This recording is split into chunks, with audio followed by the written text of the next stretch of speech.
Good evening, everybody. My name's Danny Donnelly. I'm one of the MLAs for East Antrim, and you're all very welcome here tonight for this celebration event, and we've got some fantastic speakers lined up for us. I want to thank my co-sponsors, Alicia McHugh and Robbie Butler. Robbie, I think, is down the back there. Who co-sponsored this event so it could happen here tonight in the Great Hall. You're all very welcome here. We're in lovely surroundings here in Parliament Building. We're going to have a fantastic night.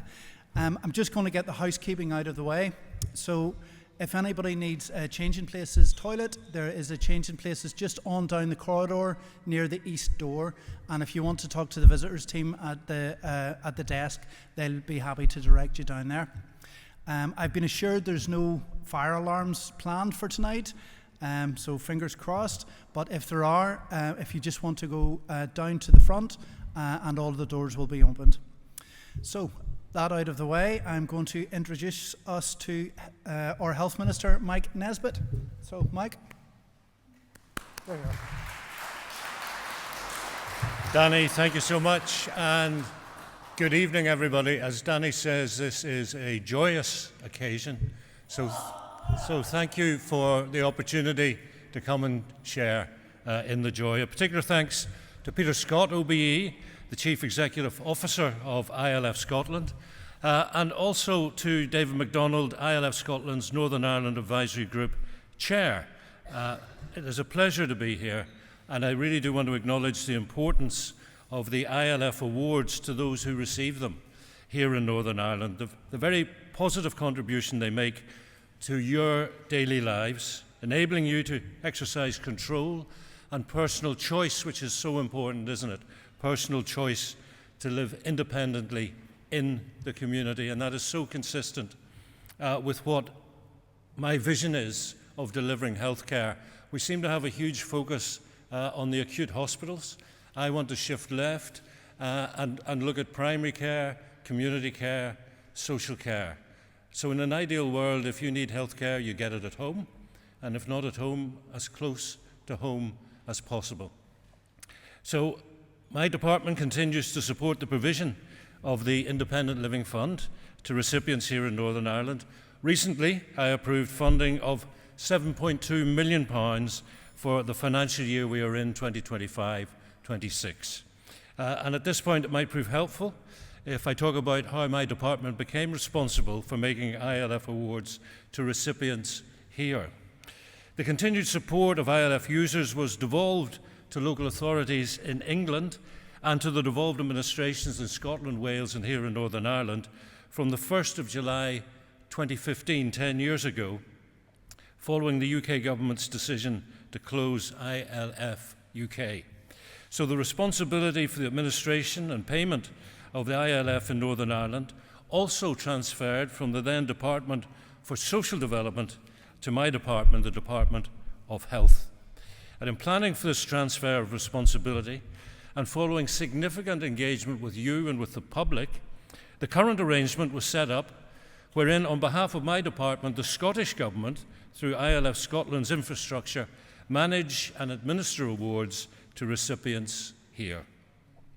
To date, I think this arrangement has proved really effective, and I understand from feedback, recipients of the ILF awards here in Northern Ireland are very happy with the current arrangement. So I want to take this opportunity to commend ILF Scotland, Northern Ireland Stakeholder Group, and subsequently the ILF Scotland Northern Ireland Advisory Group, which also includes representatives from my department, for their role over the past 10 years in helping to establish the current arrangements for the payment of ILF awards here and in advocating for the ILF and its recipients.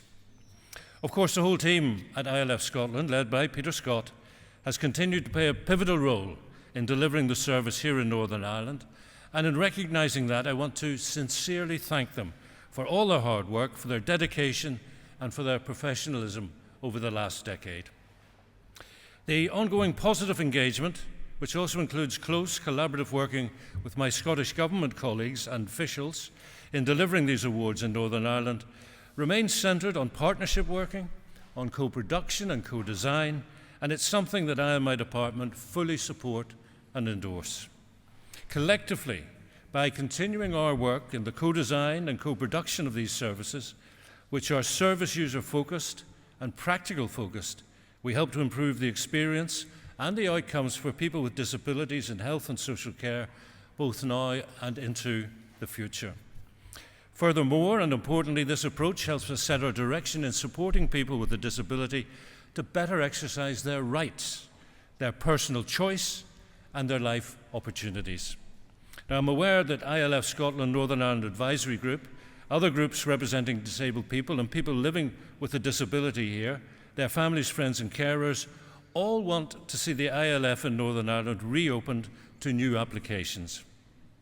So my officials have been working very closely with the senior management team of ILF Scotland and the ILF Scotland Northern Ireland Advisory Group on developing draft advice for my consideration on the potential to reopen the fund here in Northern Ireland for new applicants. And I'm advised that draft advice is currently being finalised and shortly will be submitted for my consideration. I'll want to consider the draft advice provided by officials. I'm afraid I'll have to do that in terms of affordability, but also sustainability, particularly given my department is facing an extremely challenging financial outlook for this year and beyond. So I'm afraid I'll need to be very careful and consider and balance any recommendations against a range of other priorities and suggestions. Let me add a little bit of context, actually, to the financial challenges. The Finance Minister announced the 25-26 budget for Northern Ireland on the 3rd of April. Health received an allocation of some £8.4 billion. 8.4 billion. It's massive. It's absolutely massive. But essentially, the resource allocation has only provided health with an additional 200 million of funding compared to last year, and some 165 of that has been ring-fenced for waiting lists. That means there are additional pressures in terms of the ring-fencing of our general allocation for waiting lists, and the difference in national insurance contributions compared to what we were budgeting for has left me with a funding gap which is now north of £600 million. And that is an unprecedented gap to try and close. So my department's making strenuous efforts to address the gap. We've established a new systems financial management group to try and secure cash releasing savings in year and put health and social care on a more sustainable footing. In an ideal world, of course, I wouldn't have to face decisions about how to prioritise the allocation of the limited funding available given the increased demands for services. However, please be assured, together with my department, as your Minister of Health, I remain committed to help improve outcomes, to improve services, and to improve support for all those in Northern Ireland who are living with a disability.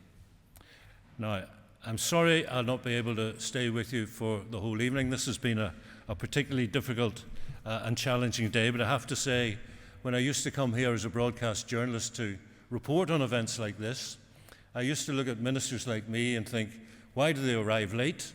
Why do they leave early? And why do they cancel altogether at the last minute? 13 months into the role, I kind of get it now.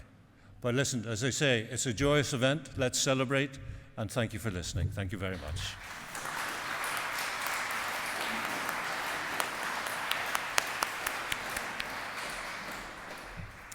Sorry, folks, just to say what I should have said earlier, there's a lot of photography going on tonight, and if you don't want to be in photographs, could you just put up your hand, just so they know then, okay? So apologies for that. I'm going to hand you over to David MacDonald. I'm sure everybody knows. Okay. Good evening, welcome, and thank you all for coming. As you can see, I'm not as quick on my feet as I used to be. But if I put this up to top speed, I'm not allowed to have it at top speed. I'm going at 8 miles an hour. But the health service limits it to 4, sadly. I don't think I could be going at 8 miles an hour. I might fly out those doors in town now, which wouldn't be a bad thing. I came up on the train today, and then I got the glider. And then I got the glider out to Knock, any of you who know the area. And then I stopped off at Bell's, and I got it toasty.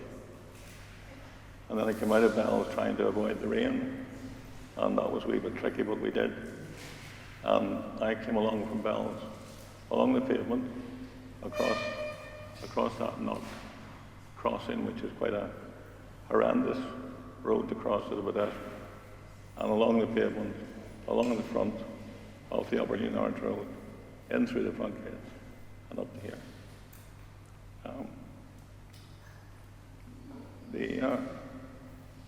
The wind was blowing through my hair. It was also blowing my back. The rain was spattering. Excuse the emotion, but I felt alive. I felt very much part of the world. And I would not do that if I were stuck in bed or stuck in the house watching a TV, which is where I would be if it wasn't for the independent living fund. So let me go back a wee bit, because we're celebrating 10 years, and let us look at where it came from. In 2010, the Conservative government decided to chop the independent living fund. They did it in the claim that it was costing more than they anticipated, but in reality, it was done in the midst of what is now known as the bonfire of Quangos. The Conservative government did not like Quangos. Quangos are bodies that work with government, but outside government, and not absolutely within the government's control, and ILF operated like that. So ILF was given the money, and ILF then managed the money. So in the midst of all this bonfire of the Quangos, and there were a lot, ILF fell. The idea behind the UK government's destruction and decimation of ILF was that it would go completely. However, given we have devolved government, given Scotland and Wales have devolved government, people fought. People fought and kicked to keep ILF. And in Northern Ireland, quite a movement formed around the consultation that was being demanded. Northern Ireland required a consultation. And people kicked and fought and kept the independent living fund. Now, it was kept initially because I would suggest of two people who are in the room tonight. So Nicky and Charles Rainey picked up the gauntlet and ran with it. Would you two mind standing up?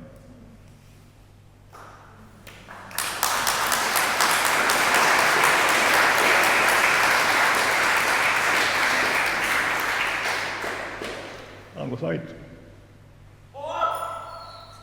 without those two, I wouldn't be here tonight. And many people in this room are likely not to be here tonight.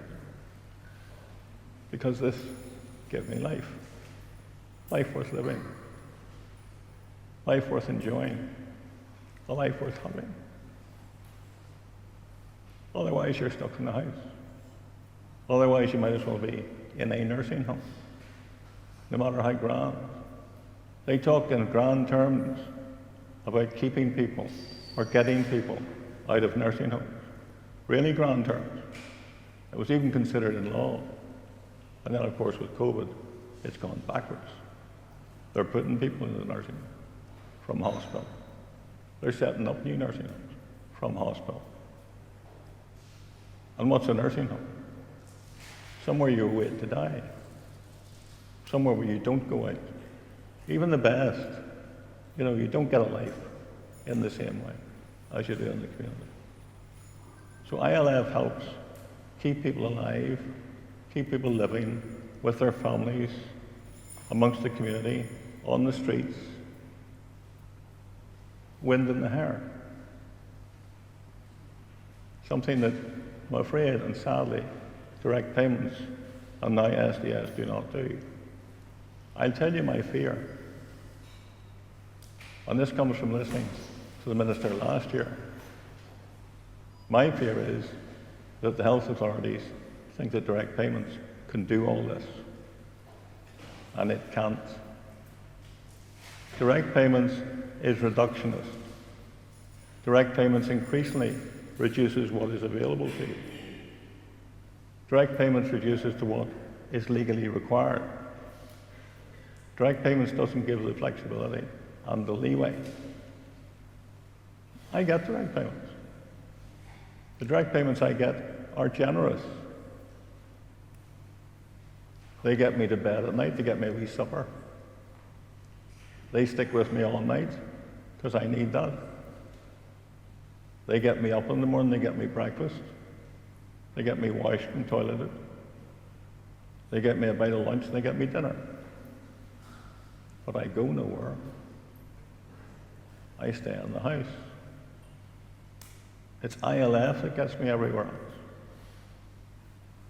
That's why it's so essential. Now, the trouble is that when ILF Scotland took this over in 2015, there were 596 recipients getting ILF. 596. Today, 10 years on, there are around 300.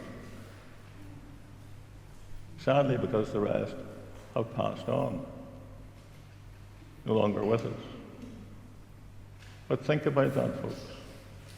If over those 10 years there have been that number of people on ILF, and ILF was stopped in 2010, how many other disabled people could benefit, should benefit from having ILF, should be having a life worth living too? And they're being denied that. Now, we're here tonight to celebrate. I'm not looking to put a downer on this, not at all. And we should be celebrating.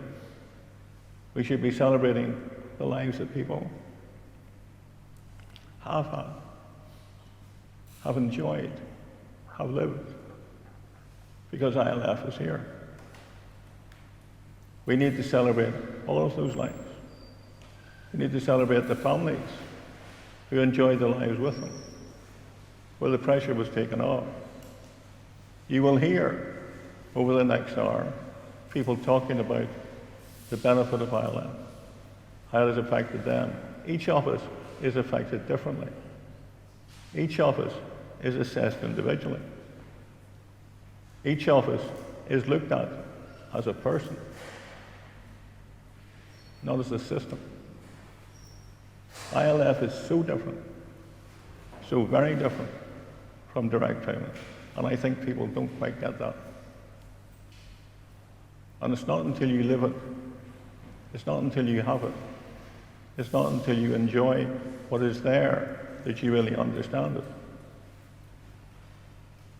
One of the fears that is expressed from people who live with severely disabled people and are looking after them is what will happen when they die. ILF gives some support to that. ILF allows those folk to realise that if they die and ILF is still there and they can employ personal assistants, their loved ones can continue to live a valuable life, a life worth living. If ILF goes, and let's be real here, people, as we drop in numbers, it will eventually disappear. And then nobody will talk about it. And it'll be forgotten.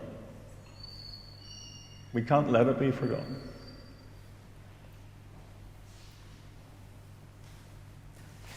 And we can't let the lives of those people who had ILF be forgotten either.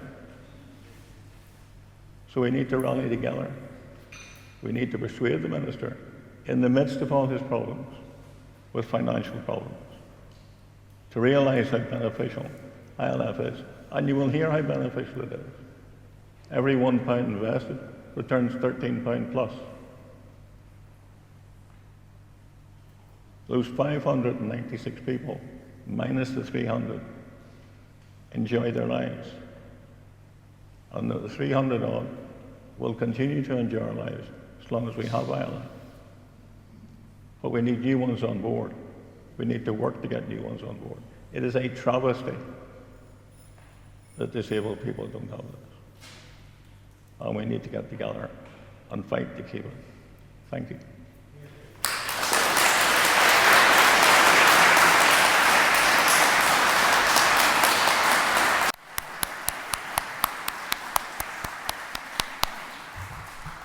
So we've got a fantastic roster of speakers for you tonight, and our first one is Michaela Hollywood. So Michaela. Here we go, folks. Michaela.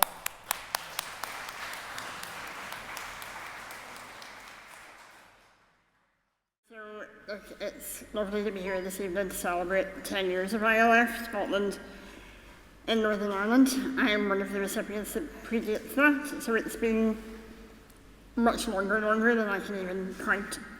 And for those of you who were here earlier, you will have seen a video of me at the start of my professional career, and that's what I want to talk about. For me, living with a very complex health condition, complex diagnosis, and also a lung condition as well, I'm very aware that life is short. And what I really want to focus on is the fact that ILF allows me not to forget that. It is so easy to forget that life is fleeting and life is fast, but ultimately life is for living. And David's made that point really well this evening already, and I'm sure others will too. Life is worth living, and life is what we make of it. And back in 2019, I was selected as a guest of the US State Department to go to the United States to learn about how they were working with marginalised young people. At the time, my job was focused on working with young people, helping them to fight for their rights, for their independence, and to really embrace life as it is and concentrate on the now, while other people work on the health science behind it. And I remember applying for it and going, there's no way they will select me for this. I'm too disabled. I need too many people to come with me. I'm not going to be able to travel on a long-haul flight unless I'm in business class, because I need to lie down for pain management. And every challenge I threw at the consulate was met. And I remember thinking, why can everything not be this simple? I was on the New York subway, I was on a double-decker coach, I was on and off 6 flights in the space of 2 weeks. My wheelchair was in one piece. That doesn't happen in the UK. We know that doesn't happen. And I felt truly like a member of society. There's only one thing that replicates that here, and that is ILF. My ILF PAs came with me on that trip, and that trip catapulted me towards working in the roles that I do now. Many of my colleagues are in the room, which is great to see, but also many of my partners that I work with across the sector are in the room. I can't do what I do without the people around me. Whether it's colleagues, whether it's other professionals, people like the health minister, like Danny, who has, believe me or not, visited me in hospital when we sorted out issues. All of that's so important. But without ILF, I can't so much as scratch my own nose. I can't make a cup of tea. I can't sometimes answer an email. It all relies on the people around me. And I often describe myself as I am the brains, other people are the arms and legs, other people are the fingers. And it's really important for us as a society to recognise that some of the threat that we are under is in part because our lives are seen as less valuable. People look at me and think that I wouldn't want to live on a ventilator. I have a ventilator attached to my wheelchair, and I'm surprised I haven't had to use it yet. But it's one of those little pieces of niggling doubt in the back of people's minds that makes them think, well, if she can't breathe on her own, does she really want to work? Does she really want to go to the cinema? Why would you go to a restaurant? if you can't. The reason we do is because quality of life is what we make of it. It's about what we want to do with our lives. And if that's sit by a window and watch birds go by, I'm quite happy with that. If it's about going to space and being the first person on Mars, I'm happy with that too. And I won't rest until every disabled person has that opportunity. We're now at the point where we have a disabled astronaut, which I'm really happy about. And we've got so much further to go. Because if we can put a disabled astronaut in space, then we can let people live independently, with choice, with control, and autonomy, regardless of ability. And that's what ILF means to me. Thank you.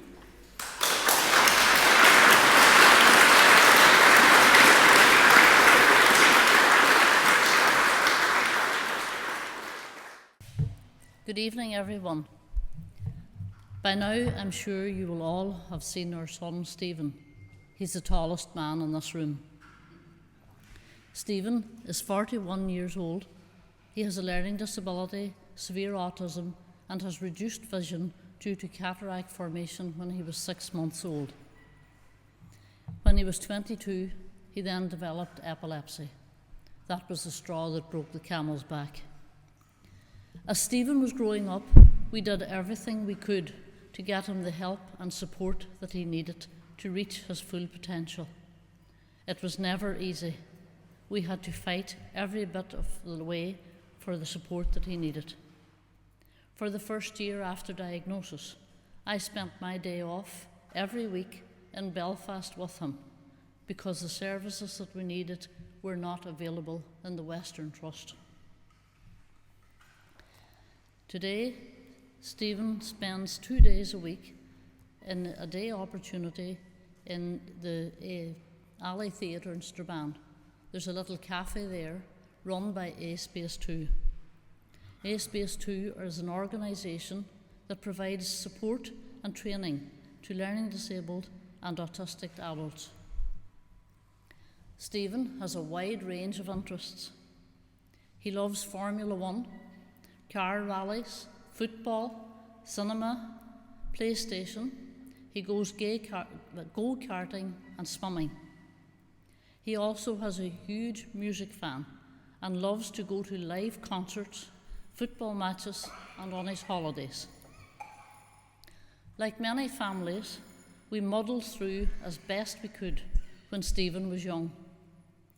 Things became more challenging when his two very supportive siblings left for university and their own lives. Suddenly, he was at home with just Dad and me. He went to respite care for a week once or twice a year. This was a break for us, but not for Stephen. He hated it and used to beg us not to send him. Thankfully, our social worker introduced us to the Independent Living Fund. At first, Stephen received 8 hours a week of support. What a joy it was for us to see him standing outside our house, excited and ready, waiting for his friend to take him out. Over time, the ILF hours have increased, opening up a world of activities and opportunities for him. Adults with learning difficulties and autism have a right to be included, to be part of their community, to be seen and valued and accepted. They deserve a fulfilling, stimulating life where they can grow, live up to their full potential, and enjoy a social life filled with the activities they love. With the right support, this is possible. The Independent Living Fund provides that support. Thank you.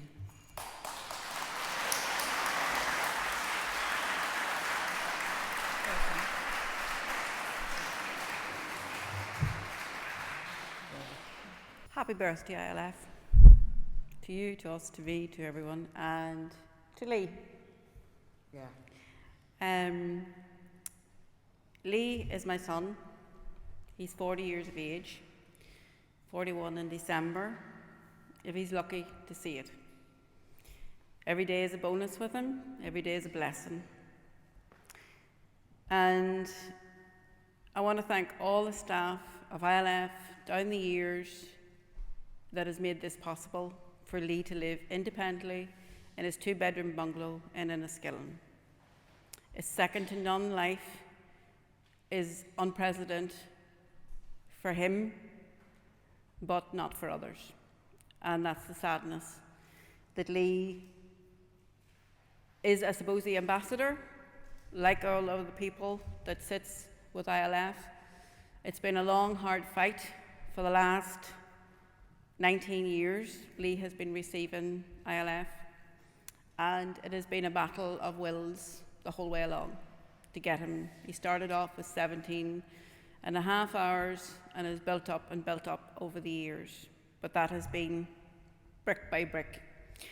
But he is now sitting where he is with 159 hours of a care package, which is, I'm still trying to fight for the 24/7 to give him total independence from his family.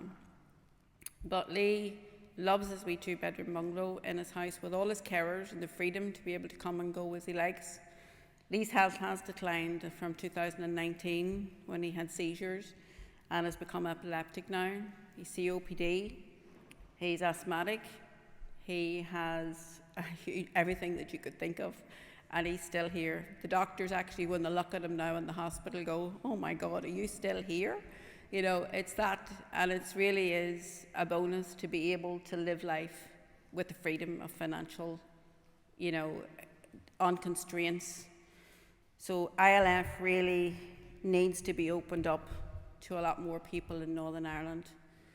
It is heartbreaking to see people struggling in our community, and this is so readily available. It's just a quality of service that needs to be. If I had my way and I could raise a magic wand, I would get ILF to run care packages and give them, from the Chancellor to give ILF the actual run of all care packages rather than the trusts, because the trusts are so constrained, in what they can give and do, but a person's life is 168 hours, 24/7, and it's a social aspect, it's all emotional, every well-being. So it really needs to be reopened in Northern Ireland. We've fought hard over the years to get it, and it's about giving people choice, it's about giving our communities employment, it's a second-to-none service. So it's just really, and the friends we've met along the years and everything has been absolutely fantastic. And as you know, I haven't wrote a speech, I'm just tumbling off the top of my head. So I've come from Enniskillen in a fury of smoke, and as I say, it's just a big thing. It's just, I want to say thank you to everybody and to everyone who has made Lee's life, and thank you Danny and David for everything, for making Lee's life a little bit better than it wasn't supposed to be. So I really thank you from the bottom of the heart. And from Lee, what do you say? Well, thank you. Yes, thank you.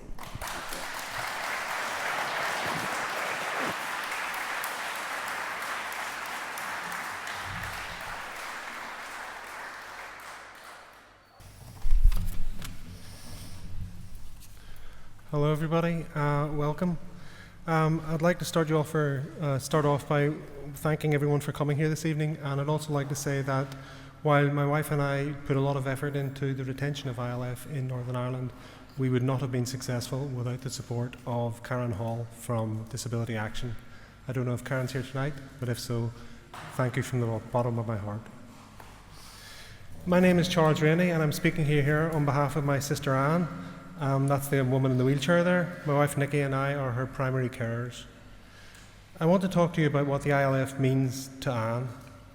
You've heard a lot of personal testimony about the ILF increasing independence, or as I like to think of it, choice. I think the phrase is choice and control, but specifically what does this choice mean to Anne? For Anne, it means choice in what she does and who she spends time with.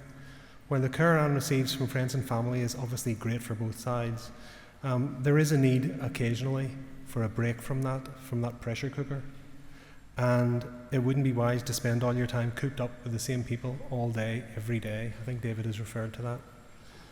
Anne gets to spend time with a fresh face and to choose what she wants to do, including listening to music on the radio or watching television. She's a big fan of stand-up comedy. And as her primary carers, Nicola and I, ILF allows us to have a life of our own. A meal in a restaurant that you don't have to scope out in advance to save it can take a wheelchair, or maybe just going to the cinema in the afternoon to see a film and a few hours break. That is invaluable, and that makes the ILF makes that caring role sustainable.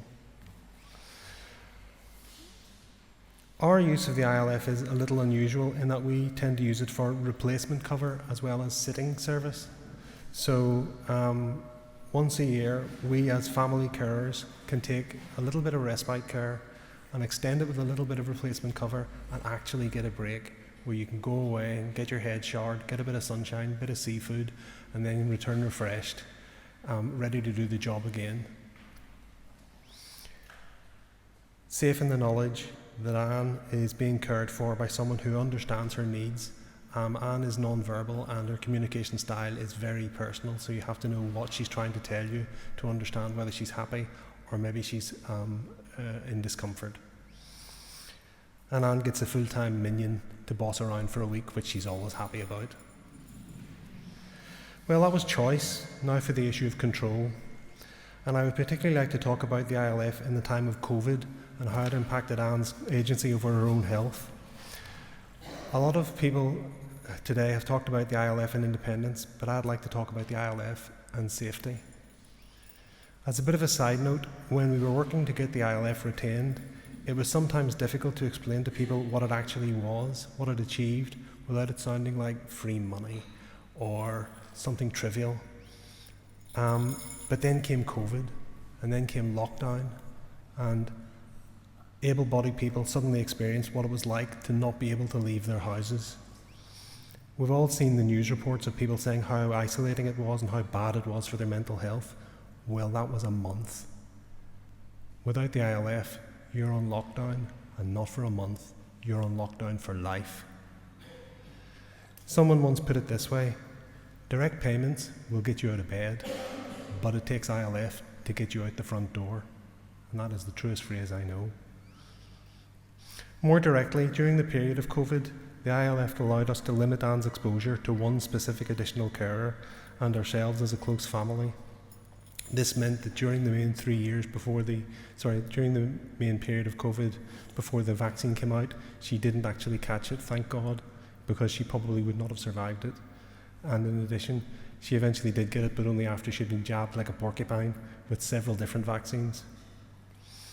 Anne could easily have ended up exposed to different carers every day, at home or even in a residential care facility without it, and clearly that is not good. Her experience is not unusual, as many ILF recipients would have been classed as clinically vulnerable and living under shielding letters. In my opinion, due to the higher risk of exposure in care facilities, I have no doubt that the ILF kept people safe during the pandemic. When, back in 2012, we kicked off this campaign to have the ILF retained in Northern Ireland, it quickly became clear that it would save money because it kept people in their homes. And they were happier with that, their families were happier with that, and the health department wasn't picking up the bill for every hand's turn.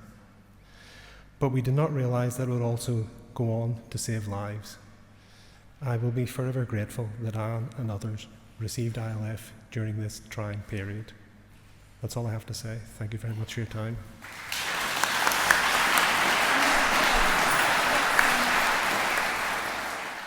Thank you, Charles. Just a wee bit. I'm going to try and get through this without crying for once. But I've known Anne for a very short time. And Nikki stood one day at another event we were at and showed me how Anne communicates. She understands everything. Believe me, she understands everything. And so many times we look over the heads of people like that. You know, Anne is special. Anyway, hi everyone. I'll start reading now because it'll be easier. We've heard from our previous speakers what a difference the Independent Living Fund makes to their lives. And although I do rejoice and I celebrate with them the opportunities and the achievements that ILF have given them, I cannot help feel a little tinge of jealousy. In my situation, I can say the polar opposite is offered to me and others like me due to nothing but a date lottery. I am not equal to the others here. We have a two-tier system. I became disabled shortly after the fund was closed to new recipients in Northern Ireland, and at that time I knew very little, if anything, about ILF, but I still suffered the effects of not having the fund available to me. If I had had ILF when I became disabled, I would not have been institutionalised in my own home, living in my kitchen for 3 years with only domiciliary care available to me. As a result of my immobility, the inevitable happened, and despite the valiant efforts of my district nursing team, I was admitted to hospital with sepsis. After about a month, I was deemed medically fit. Yet once again, I was institutionalised in hospital due to a lack of a care package. This stay lasted for 3.5 months. Eventually, we secured personal assistance to allow me to go home with the help of direct payments. I am very grateful for that, but this respite was very short-lived. Delays in the adjustments of my home resulted in me spending 8 months in a nursing home, where once again I experienced institutionalised living. When I eventually returned home, life was that little bit better, as my direct payments at least gave me some control over my personal care. But I have hopes. I have dreams, plans and ambitions which are only possible with assistance over and beyond direct payments. I do not want to spend fruitless days sitting in front of daytime television. There's much more to me than that. My husband Alan, whom I've lost, sitting over there, gives a lot of his time to try and make my life bearable, assisting me with tasks and transport that is just not covered by direct payments. It's hard to have a normal marriage when there are so many care duties thrust upon him. Of course, he never complains, but is this normal? Even the simplest task requires his presence. Sometimes we need respite from each other. I cannot even buy him as much as a gift or a card. I cannot be spontaneous. Nothing in our life is autonomous. Before my disability, I used to teach crafts in my community, in churches, yes, and in nursing homes. I can no longer do this, as this would take many hours of work from my already long-suffering husband. My craft supplies sit in a room unused. Surely it makes sense to allow me to have the experience of working with my own community and for the community to benefit from my skills.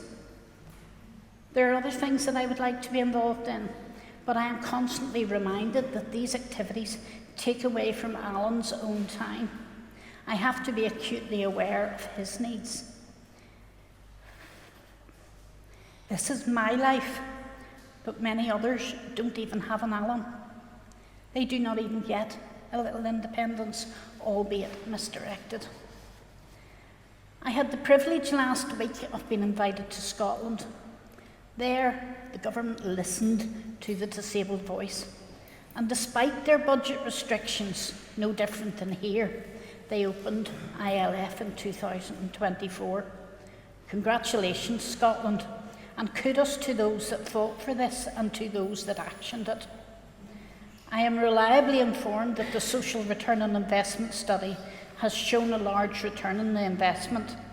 Social care support is an investment in the quality of life, not just the recipient, but the family and the community.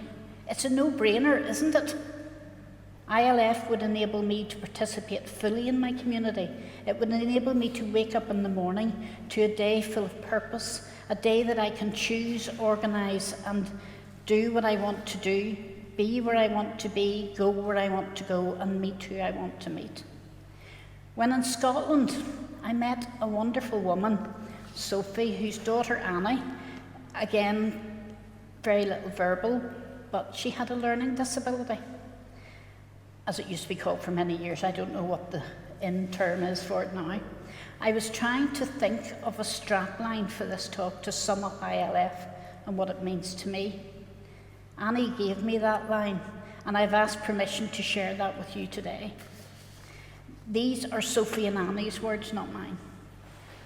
The 28th of October 2017 started like just any other day and ended as one of the best days of my life. Why? Because suddenly, without warning, and while we were driving along somewhere in the car, Annie said, "I love my life." She said more or less, and she said as more than an afterthought. As soon as we came back home, I wrote down what she had said on a piece of paper, and I asked Annie if that's what she really said. And if it was, could she please put her signature to the statement? She did, and that note now sits proudly on the wall in my study. Now, for a mother, I don't care whether you've able-bodied children or disabled children, differently abled children, whatever, for them to be able to say, "I love my life." And for a young learning disabled child to be able to say to their mother, "I love my life," they have achieved a lot, and they achieved that with ILF. It's a young girl doing the things she loves, enjoying her life. Okay, should we not be able to say, "I love my life"? Sorry, I went off on a wander there. ILF remains a dream for me, but I will hold on to Annie's words, and I will strive toward them until the Northern Ireland Executive sit up and listen to disabled people. I've been involved with ILF for a few years now. Each meeting I go to, I constantly hear the words wait, have patience, hold off. We need the Northern Ireland Executive to look at the figures and bring life back to many disabled people who are patiently waiting for our executive team to listen. Thank you for listening. Maybe now is the time for action, folks.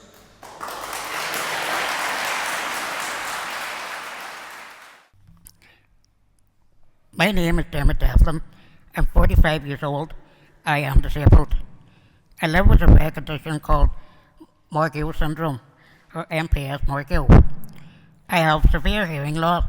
I'm 3'3" tall. I use a powered wheelchair. But more importantly, I've been living an independent life since April 2010. When I first moved into my own home, I was given 19 hours of care support per week. Back then, it worked, just about. I was determined to make it work because every other person in this room, I simply wanted to live. Not just to exist, but to live. But my condition is degenerative. Over time, my needs have grown. My age, respiratory failure, arthritis, chronic fatigue, osteoporosis, and a lot more pain have made my daily life harder. Things that I once took a few minutes, like going to the toilet, showering, or getting dressed, now takes much more time, with a lot more help. The agency I originally used was taken over and over again by larger companies. The carers I have were good, dedicated and compassionate, but they were tied up in bureaucracy, under strict rules, with no flexibility to adjust to my changing needs. Eventually I took control and I moved to direct payment. I'm now fine. I'm now here and I manage my own support care team. They give me my dignity, they give me my agency. With time and some fight, I managed to increase my hours from 19 hours a week to 25. That extra time has made a world of difference. It meant that I could live more safely, more comfortably, and with more confidence in my day-to-day life. But independent living isn't just about getting out of bed or getting washed. It's about living. Like all disabled people, I want to be social. I want to be part of the world outside my front door. I want to engage with my passions, connect with my community, and make a difference. But I can't do that alone. In recent years, I have needed to take more and more toilet breaks. It means I can't go too far from my home or too long distance without support. My body keeps me home more than my soul would like me to be. And the truth is, I'm not housebound because of my disability. I'm housebound because of the lack of adequate support. Recently, I took a bus from Omagh to Belfast, and it was a round trip of 4 hours, and I was speaking at an event. So I was away from home for 7 hours without support. I thought I could have managed. But unfortunately, on the way home on the bus, I wet myself. I am not telling you this because I want sympathy. It's because that is the reality for many disabled people. I felt shame that day, but I shouldn't have. The shame doesn't belong to me. It belongs to a system that gives us enough just to survive, but not enough to live. I'm not done living. I'm not done fighting. I'm not going quietly. That is why Independent Living Fund matters. It isn't about the hours or the budgets. It's about the dignity. It's about the equality. It's about our right to be a part of society, not trapped in our houses, not denied our passions, and not being punished for just existing.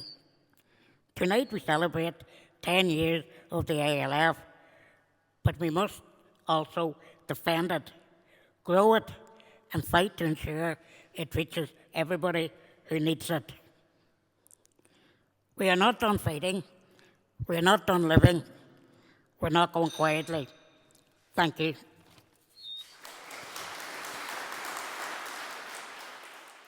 My name's Andrea Brown, and I am the current Chief Executive of Disability Action.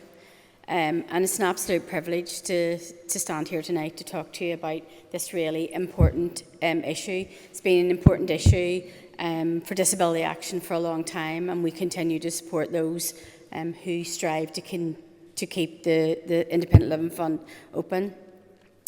But the Independent Living Fund was never really just about funding. It's a lifeline. It's a mechanism to protect the rights of disabled people to live with dignity, with autonomy and with choice. The ILF ensures that disabled people in receipt of it live independently in their own homes, participate fully in the community life, and make their own decisions about care and support. Across the UK, the closure of the National Independent Living Fund in 2015 was a profound setback. But in Scotland, the government responded. They recognised the value of ILF, and they took action to reopen and to sustain it, to ensure disabled people continue to receive direct support based on their own requirements and not on a postcode. But in Northern Ireland, that hasn't happened. Instead, disabled people here have been left behind. Promises were made that the Northern Ireland specific solution would be developed, and in 2019 a commitment was made to consult on the reopening of the ILF to new participants. However, progress stalled, and with another collapse of the executive, momentum was lost again. Disabled people were left waiting while political instability took priority over people's rights.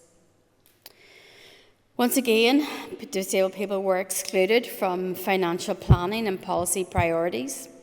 And despite clear evidence of the impact and political support through the All-Party Working Group on Disability, the opportunity to restore this vital fund remains overlooked.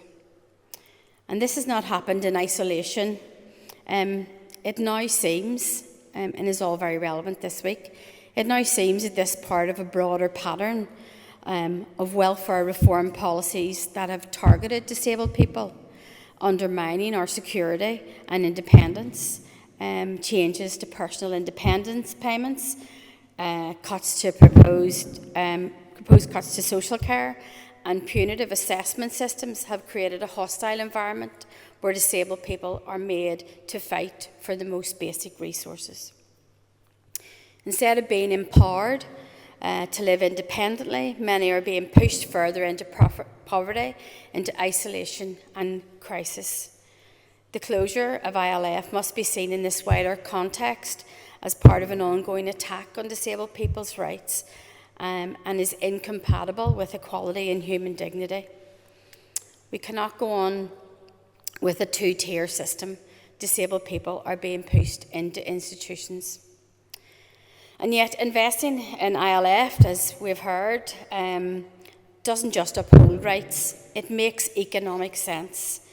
It has a multiplier effect, and that is well evidenced. For every pound invested in independent living, there are wider returns through reduced demand on residential care, lower hospital admissions, fewer crises, and greater participation in work, education, and community life. The ILF not only improves outcomes for individuals, it reduces pressure on health and social care budgets and supports a more resilient, inclusive community.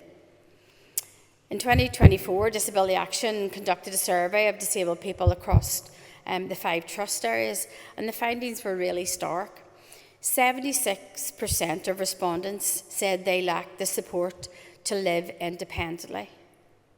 76% of respondents said they lacked the support to live independently. That's a shocking statistic. Many spoke of being, and you've heard tonight, being trapped in institutional care, isolated on their own homes due to the inadequate provision.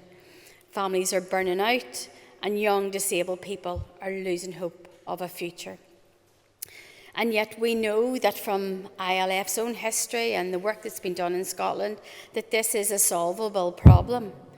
ILF is cost effective, it empowers people, and it respects rights. It has enabled the prevention, helping people to avoid more expensive and inappropriate residential care or indeed hospitalisation.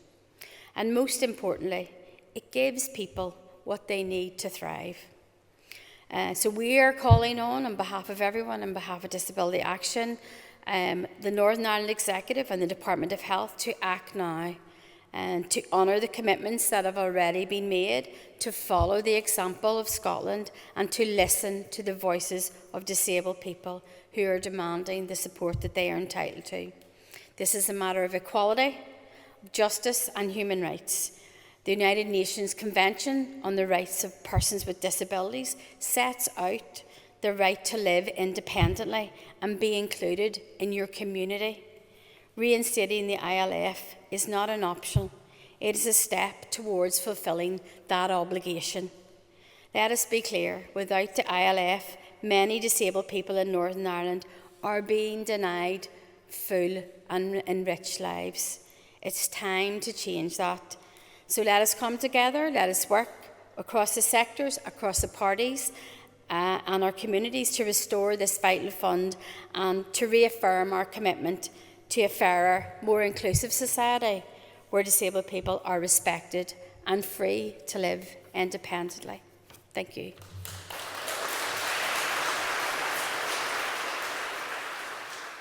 Good evening. My name is Dina Nimick and I work for the Centre for Independent Living. I came unprepared this evening because I've been on annual leave and didn't realise that I had been invited to speak, so I panicked at the door because I had nothing prepared. But I wanted actually to take the opportunity. I just thought, I've got to speak on behalf of someone who I know.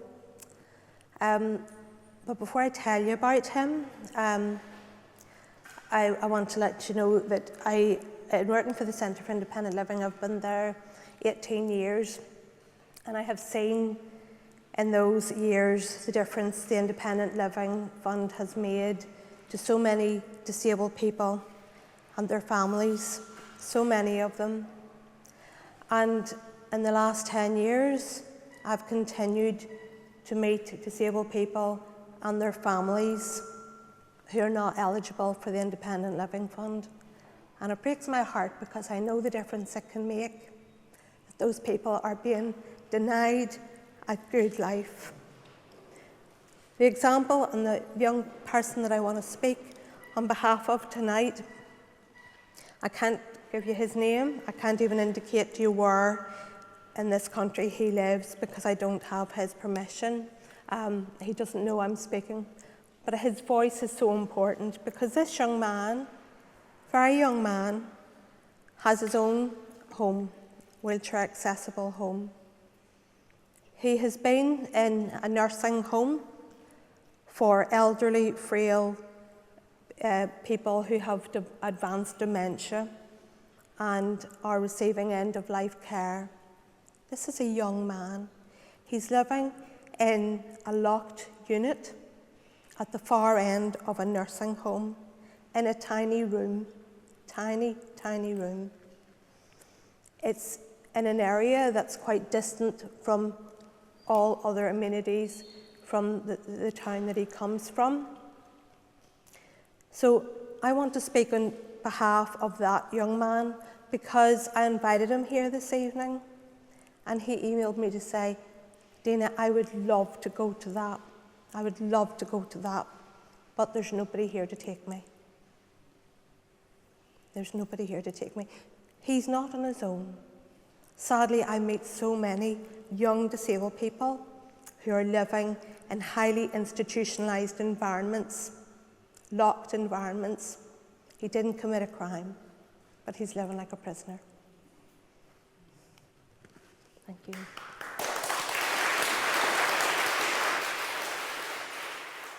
Okay, folks, I just want to say thank you to all our speakers. We've heard two very different groups of speakers there tonight, from people who are a recipient of the ILF, it's brilliant, and those that sadly aren't.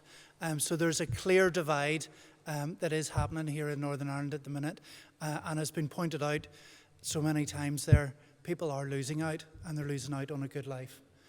So it is time for action. As been said, this does need to be rectified, and it does need to be brought back to the people of Northern Ireland. So I just want to say thank you to the recipient voices, Michaela, Francis, Caroline and Charles. Thank you all very much.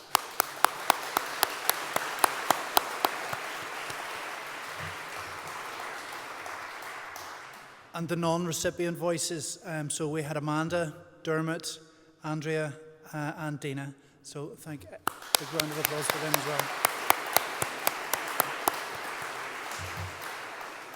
Okay, we're going to move on to another speaker now. We've got Finbar Fitzpatrick from Business Improvement Solutions, and Finbar is going to talk on the social return of investment, which is that multiplier effect that we've heard about, and making the point that this actually makes economic sense. So we should be going for it. So Finbar, if you'd like to come up. There you are there. Thank you. Good evening. Thank you very much. You will have heard a number of speakers previously talking about return on investment, and for every £1 invested in the Independent Living Fund, X amount of pounds was returned in social value. So I just want to put a bit more detail on that. That's probably a fairly complex articulation of an argument at this point. So I just want to go through a little bit more detail in a fairly light touch way to give a little bit more meaning to that for yourselves. I suppose the context behind this is really from 2015 onwards, when ILF Scotland started to oversee the fund here in Northern Ireland. There was an increasing pressure on government departments and funders and services to do more with less resources. So within that context then, there were various tools highlighted to demonstrate value for money for community-based services. And I think that's a journey that the Independent Living Fund started in 2015, and actually then commissioned 2 different pieces of research over the last 7 years to demonstrate that value.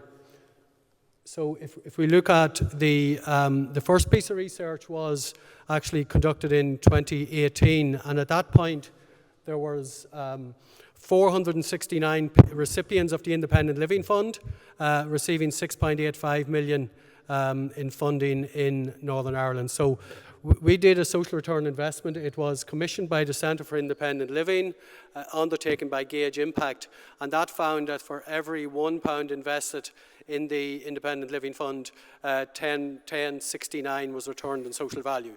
So that was an excellent return on investment. If you equate that with the private sector or the financial sector, if you had £1 and invested in a hedge fund and you got £10 back or £11 back, that would be an excellent return on investment. So unfortunately, with the way services are commissioned and funded and measured, we have to use that monetary benchmark to demonstrate that value for money.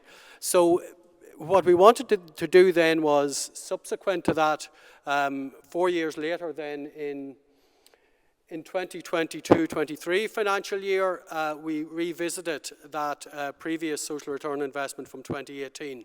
Now, the 2018 study was very rigorous and comprehensive. I think we engaged with about 25% of the overall recipient base, which was about 120 recipients at that, was of the 460 odd at that point. We did that through a combination, a mixed method approach of questionnaire, survey, and case study one-to-one interviews. We did 10 of those at that point, and that gave us a real insight into the change and the difference that ILF was making to people's lives. And it's really ironic for me, listening to some of the testimonies tonight, that it's the saturation, the regurgitation of what we heard time and time again during that 2018 research around the difference that ILF is making, and it's still making 7 years later. That idea of independence, enhanced confidence, enhanced self-esteem, all of those things that would be difficult to measure. There's not a hard metric there that a GP or a hospital consultant can measure in terms of improvement. They would be determined as soft outcomes.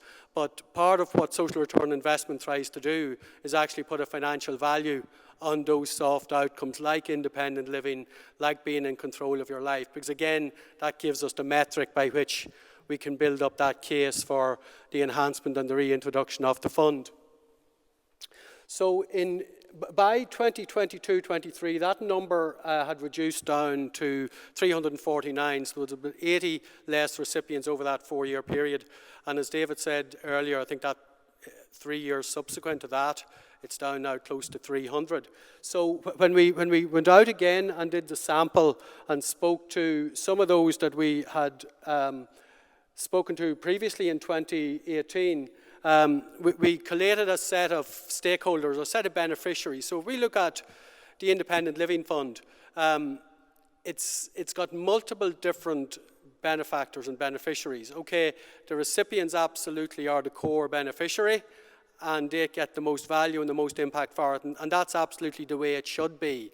But it's also important to highlight that there are a range of other stakeholders that actually benefit from the fund as well. So if you look at, there's the Health and Social Care Trust of the Department of Health. We've heard about that before in terms of the reduced pressures on care packages, reduced crisis interventions in hospitals, etc. So there's a clear benefit there in terms of the health budget.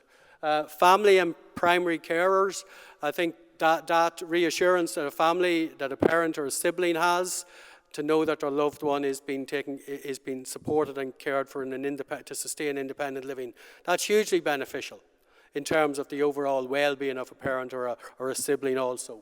The personal assistance, that flexibility that the fund enables the recipient to recruit their own personal assistants to manage that process.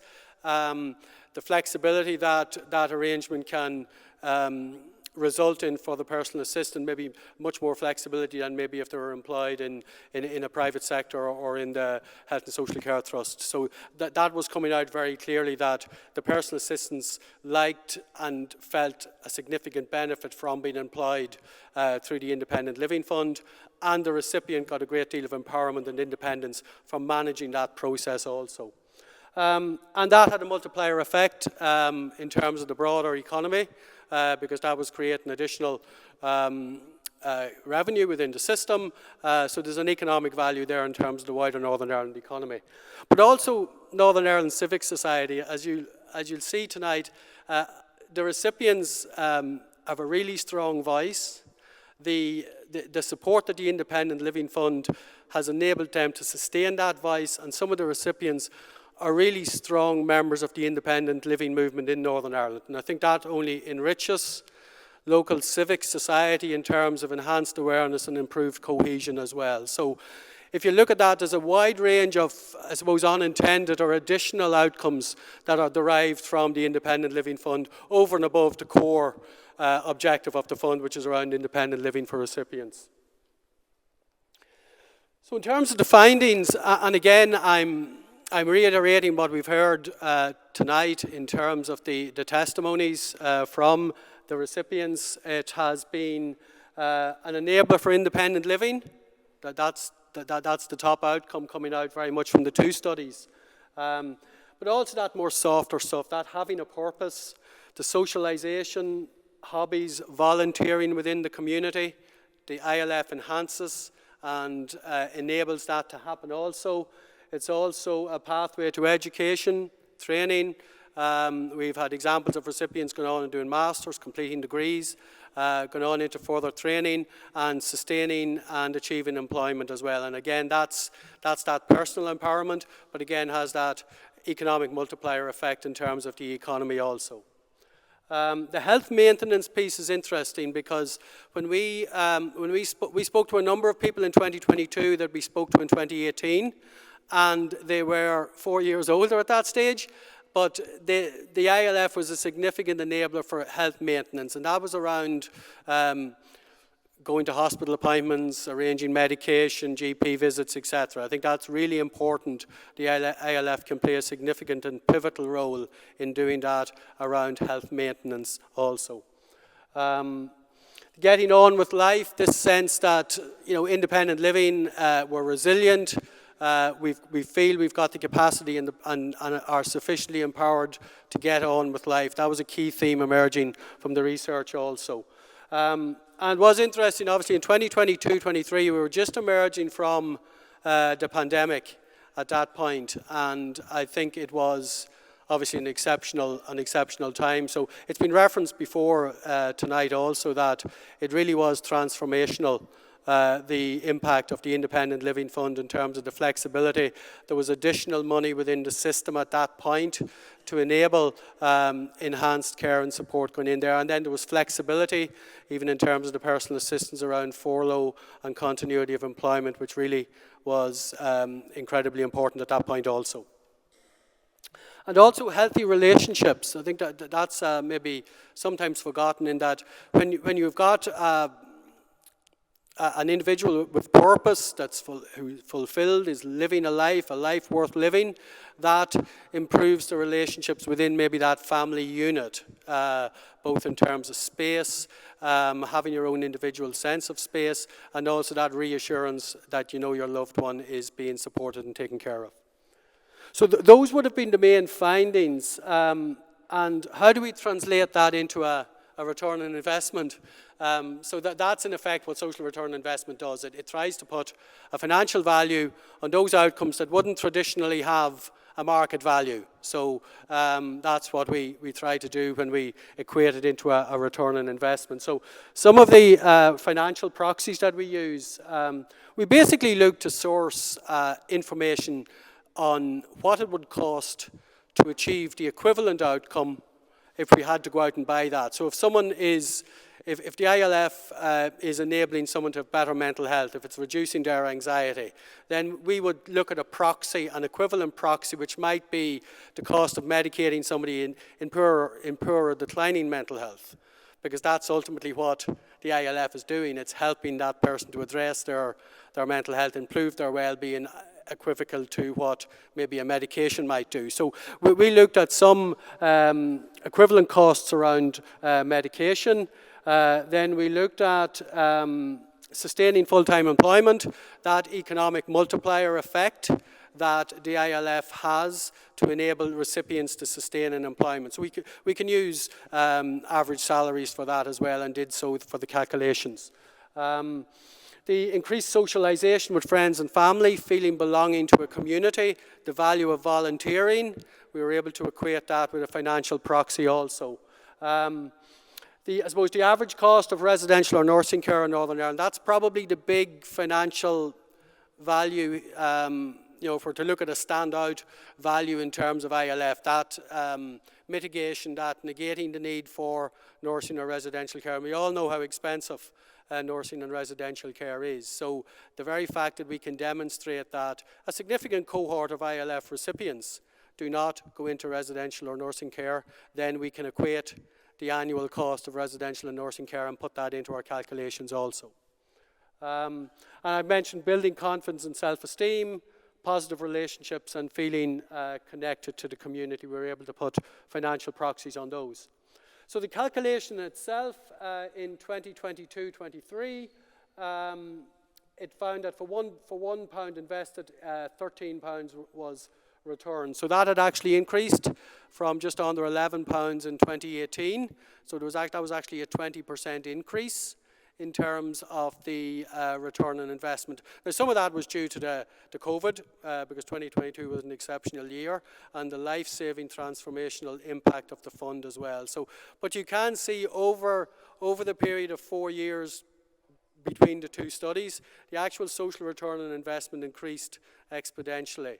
And I would imagine if we were to conduct a study today or next year on that, given the inflationary pressures and given the wider pressures within the health service, I would say again that figure would have increased again also.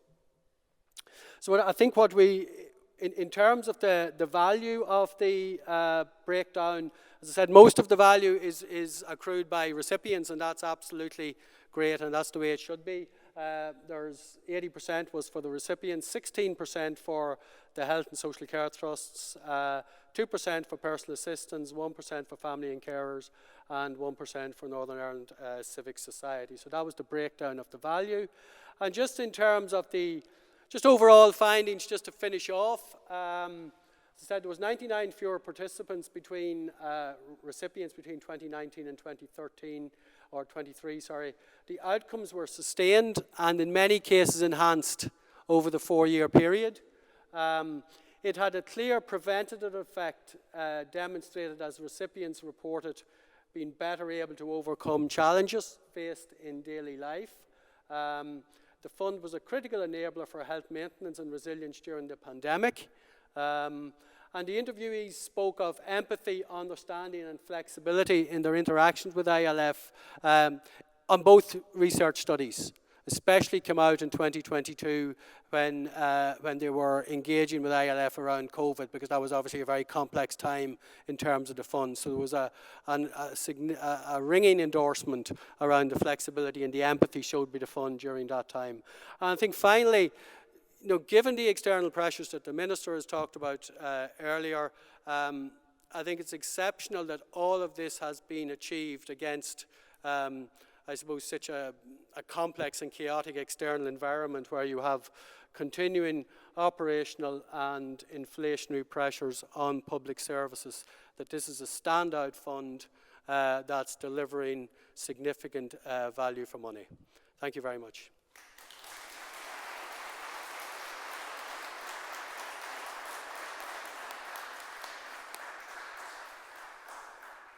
Thank you, Finbar. So there we have it. We have an evidence base that the ILF improves people's lives, reduces pressure on the health service, and is good for the economy. What more could you want? No problem. So thank you very much for that, Finbar. Our next speaker is Harvey Tilley from ILF Scotland. Harvey.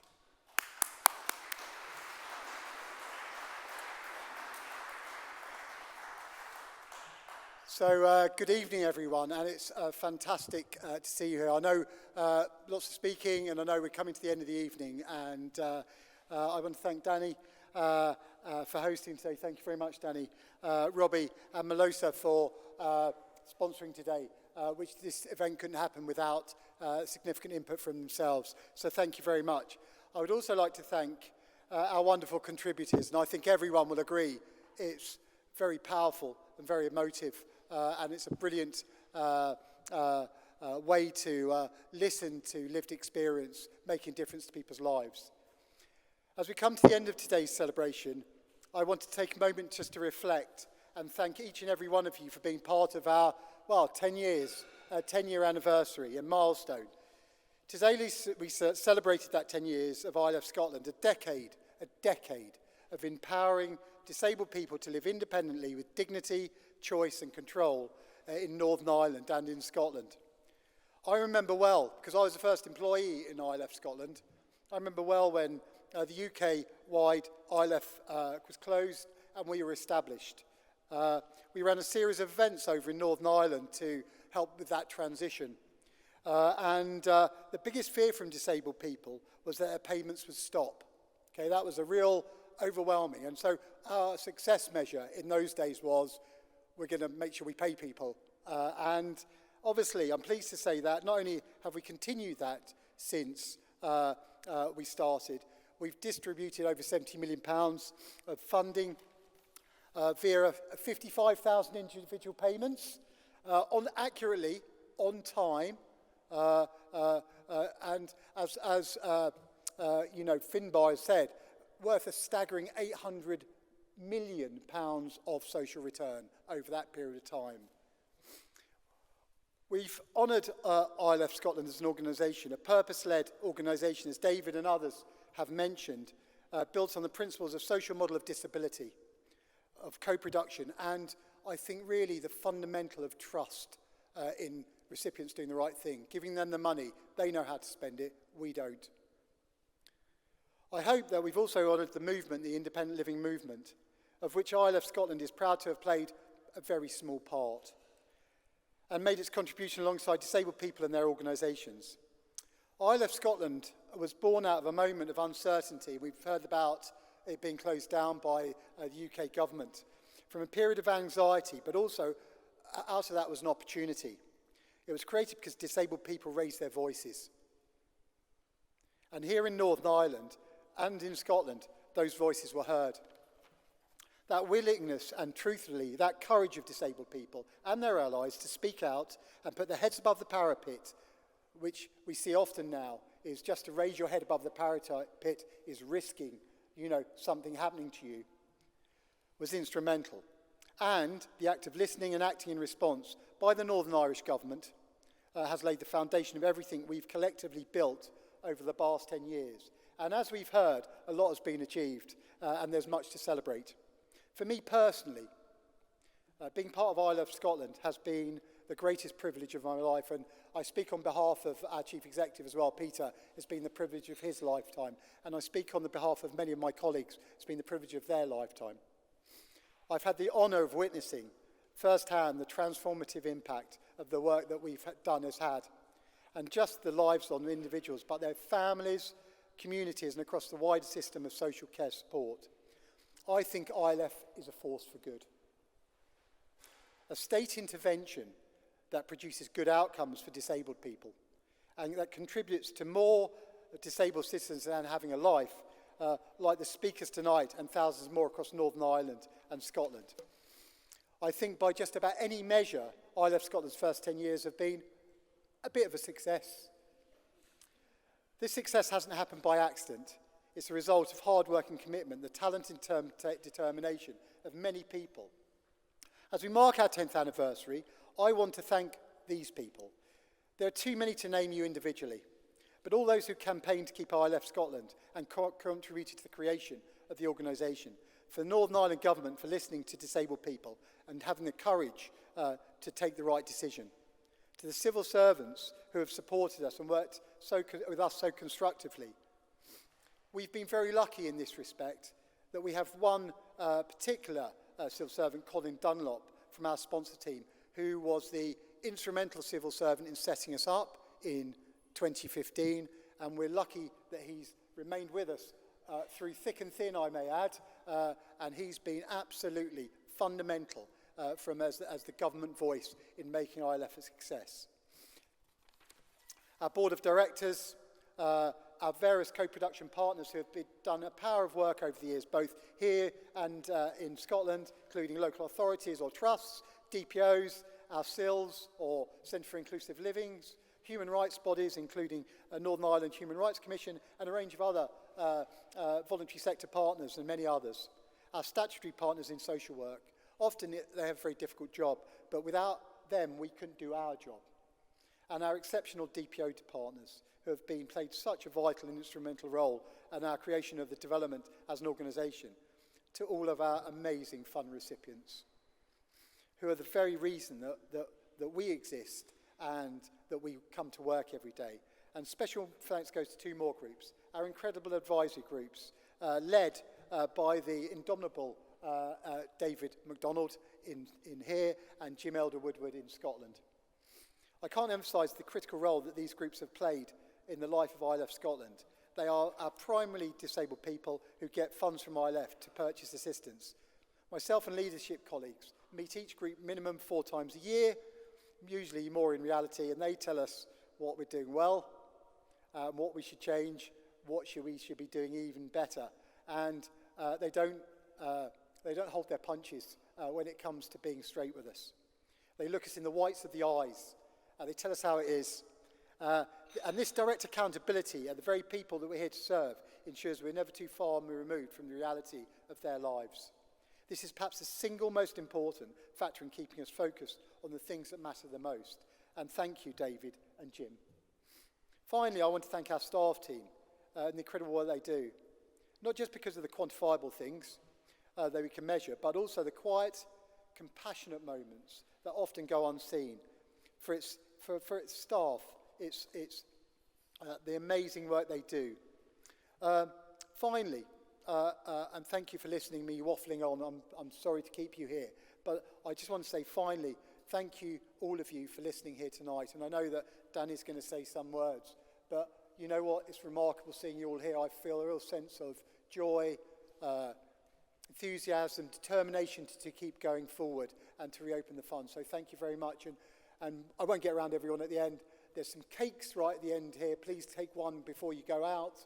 And I wish you all an amazing summer holidays. And I look forward, with colleagues, to working with you all as we hopefully reopen the fund. Thank you.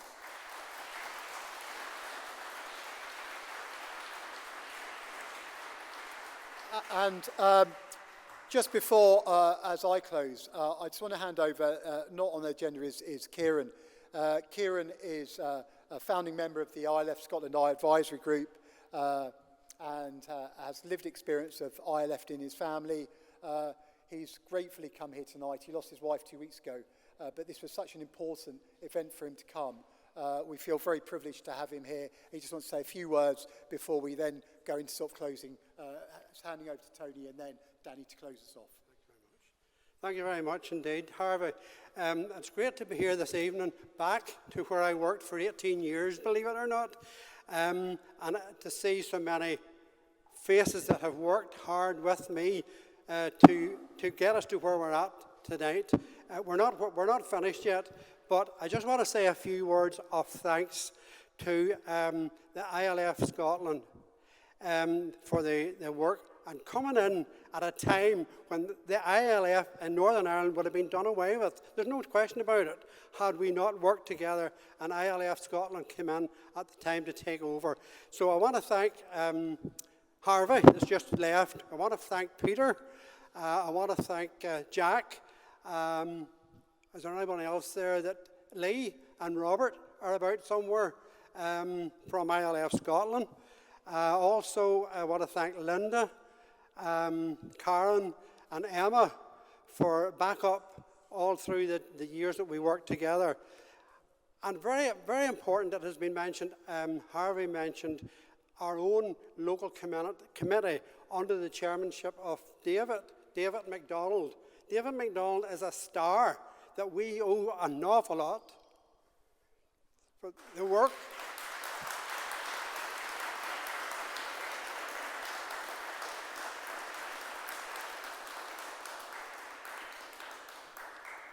David is a star for the work he has done. I served as his deputy, but he was the man that done the work, along with our colleagues that are sitting around, and the people that contributed tonight, Lee, Michaelia, everyone.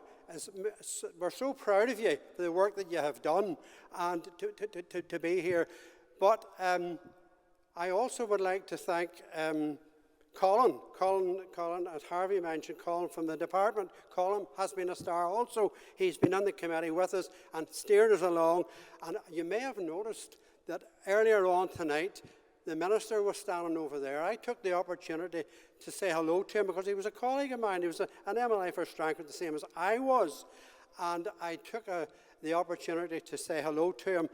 And I whispered in his ear that we want to see this damn thing reopened again and opened as soon as possible.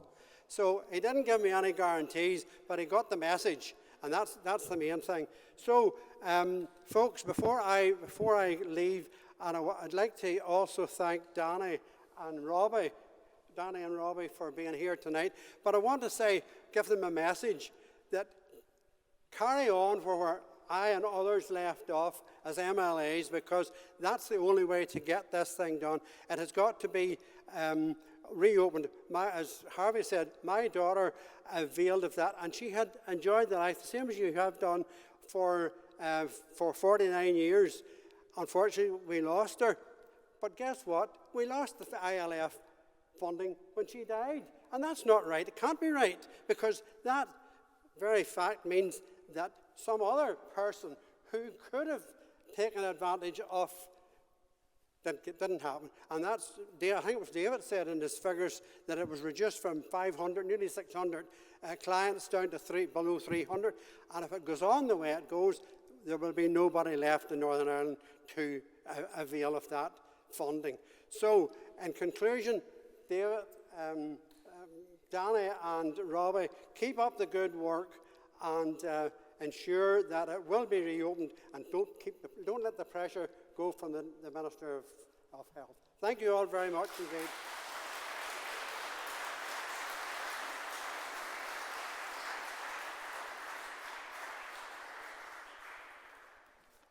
Thank you, Kieran, for that. Strong words, and I feel very much a recent MLA when you hear of somebody who has served as long a tenure here and had as much action as Kieran did, so thank you. Okay, folks, the next speaker is Disabled Lives Matter. Tony O'Reilly, I'm sure will be a stranger to nobody. Tony is from the North West Forum of People with Disabilities. Tony, the floor is yours, sir.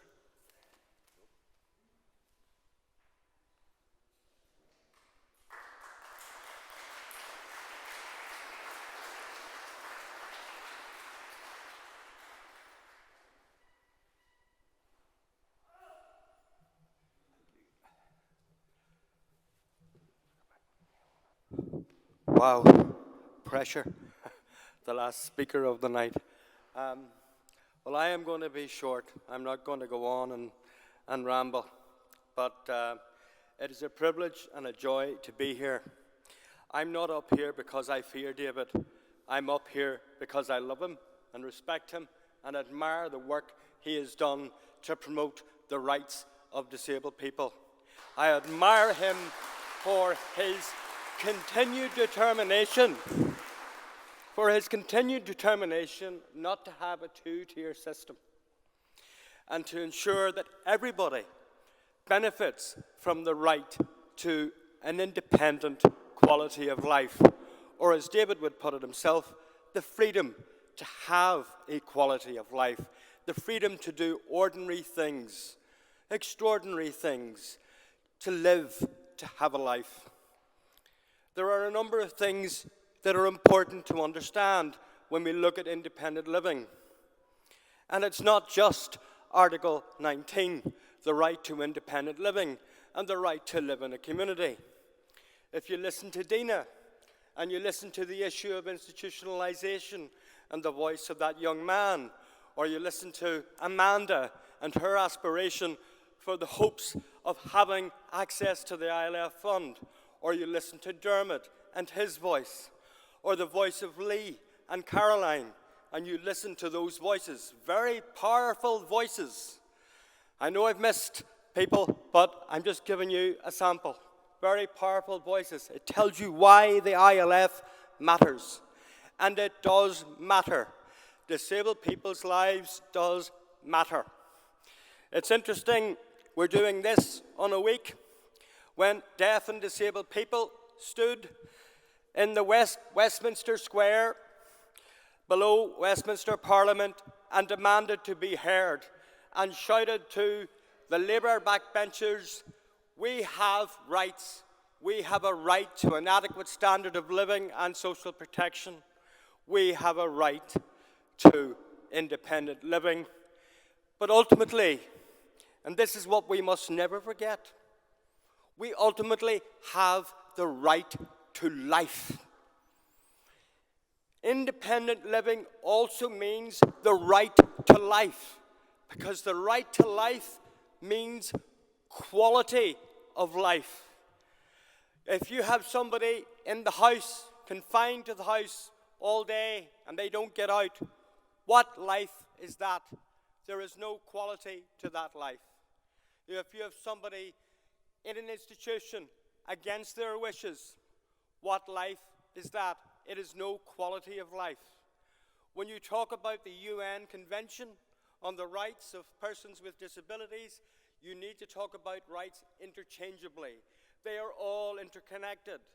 You talked about the social economy, the benefits that the Independent Living Fund has, the benefits people with degrees, education, Article 24, employment, Article 27. There are all a range of benefits. For women, Article 6. For children, young people, Article 7. It is a convention of rights. We cannot see independent living as separate from other rights. It is interchangeable, it is interrelated, and that's what must be understood. Now, we have said this week twice, once in London, no two-tier system, no two-tier treatment of disabled people. Listen to us. In fact, by demanding our voices be heard, we nearly brought down a government and a prime minister. And unfortunately,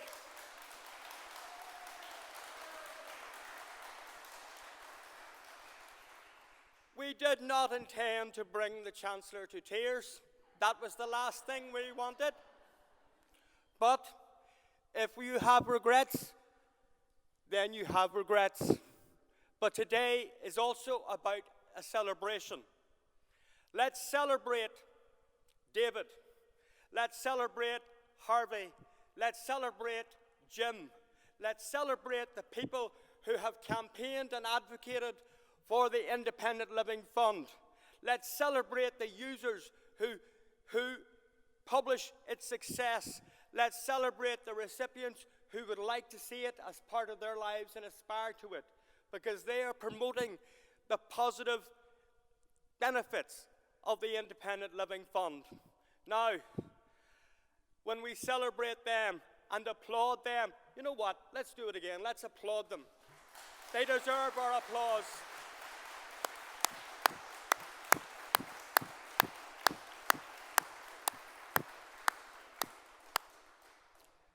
The minister, he spoke tonight, and he said, you know, he has many tough choices.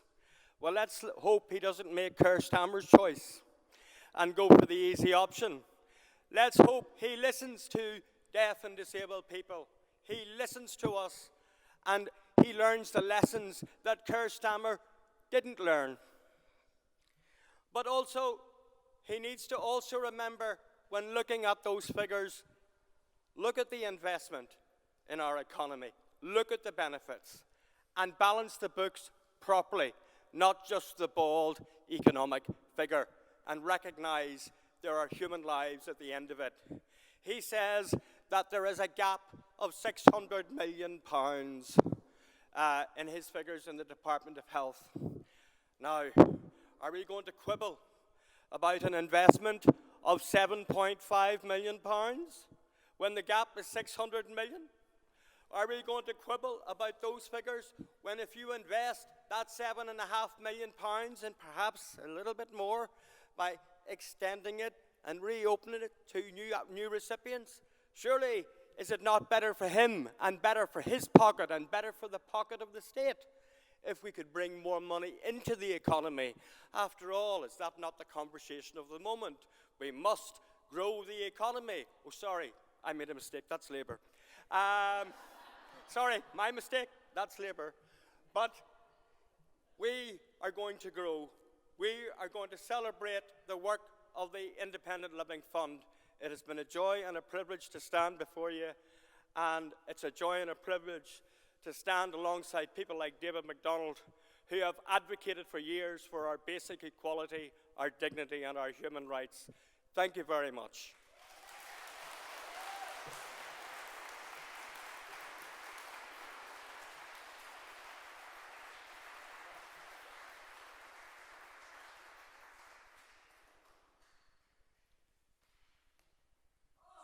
Okay, this is the last time I'm in front of you, don't worry. That was great. Tony, thank you very much. We'll give him a big round of applause.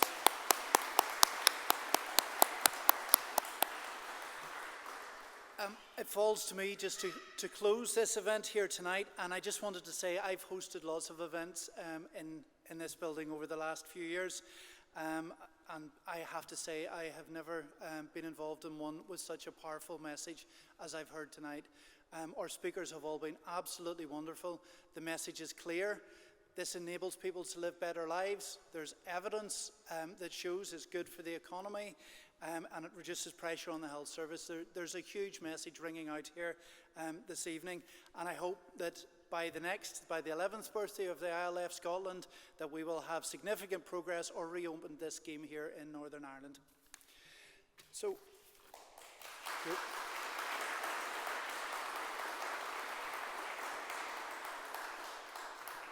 I've just a couple of thank yous to do, so thank you to everybody who spoke tonight. You were wonderful, absolutely everybody. Really strong cases made. And I just want to thank everybody that was involved in making this event happen. So to the staff here at Parliament Buildings, thank you very much.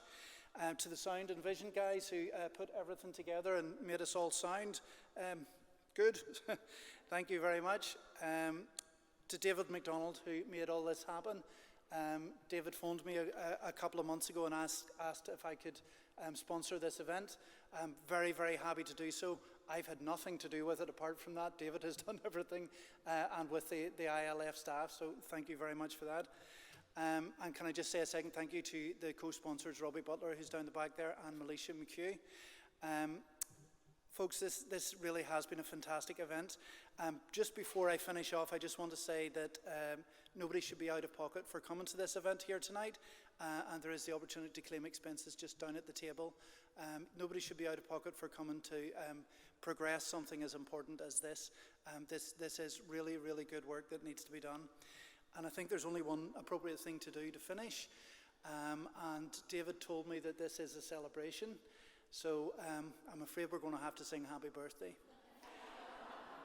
Now, I've been told I'm not allowed to sing by myself, so I'll start you off.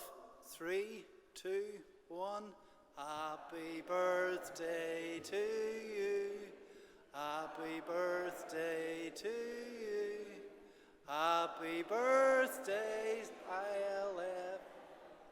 Happy birthday to you. Hip hip, hooray! Hooray! Hey! Hip hip, hooray! Right, folks, that definitely is me tonight, and I'm sorry for singing. It's been wonderful. Thank you very much, and good night. It's been great to have you. Thank you.